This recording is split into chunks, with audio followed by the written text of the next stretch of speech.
Praise the Lord, everybody. Welcome to another VIP morning devotion. I pray that you're all having a blessed day today. Today I'd like to explore a topic that we talked about during last Friday's table talk. And if you haven't watched that, I recommend going back and watching it. It's got some great info in it, and it goes a lot more in depth into a lot of other topics that are related to this. 1 Peter chapter 5 verse 8 says, "Be sober, be vigilant, because your adversary the devil, as a roaring lion, walketh about, seeking whom he may devour." And as we read that last Friday, I just thought, what a great analogy to call the devil a lion. And that's what I want to explore today. My first point, my first thought is that not every animal is afraid of a lion, because not every animal attracts a lion. There are certain things, certain animals that aren't worth a lion's time. And if we relate that back, there are certain people that the devil doesn't even have to go after, that he doesn't have to tempt. The alcoholic, the drug addict, the devil doesn't have to whisper in their ear. They're so bound in sin that they don't need temptation. That's what their whole life is already about. But the ex-drug addict, the ex-alcoholic, the devil knows exactly what to do to those people, knows exactly what to whisper into their ear. And as soon as you start to become aware of truth, as soon as you have the inkling that you're going to start giving your life to God, that puts a target on you. And that's unfortunate, but that's just the reality. Because the devil wants to take as many people with him as he can. And it's only those that start to see truth that have a possibility of not going with him. So he is going to do everything in his power to drag you back to where you came from. Another thing I want to look at is that lions have many different tactics. Verse 8 says, "as a roaring lion." And that can be a tactic that lions use. They can be loud, they can be frightening, they can be vicious, but that doesn't work for everything.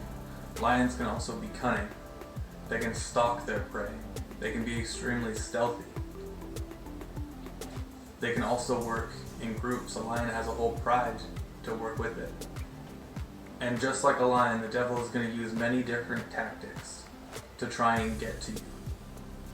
He's going to observe what's worked and what hasn't worked in the past. And he's going to try coming at you from all different angles. And that is where we really have to be careful. Because the devil is not going to keep tempting you with something that he knows doesn't work. He's going to tempt you with things that he knows does. And knowing these tactics the devil is going to use against you makes you better equipped to overcome them. If you know what your triggers are, and let's be honest, we all know what our own triggers are. I know what my triggers are. If we know what those are, and we have a game plan in place, hey, I know places that I should not go. There are people from my past that I should not associate with. There are things that I should not do, things that I should not listen to. If we know what those things are, as soon as they start to pop up, if we've got a game plan, if we know what we're going to do, if we know if this happens, immediately I'm going to start to pray. If I'm somewhere and this happens, I'm going to leave. If I'm in a situation and temptation starts to come up, I'm going to call my brother and ask him to pray for me. If we have those things in place already, we can overcome them. God gives us the power to overcome, but ultimately it is still our choices. We still decide whether we are going to succumb to sin or whether we are going to use the tactics provided. Whether we're going to use prayer, whether we're going to use the word. It is still up to us to choose what we do.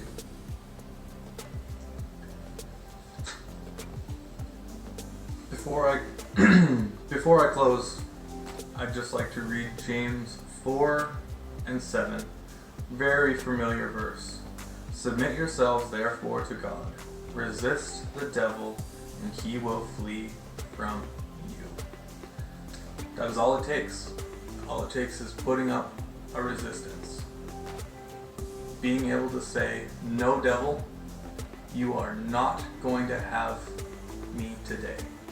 You are not going to win against me today.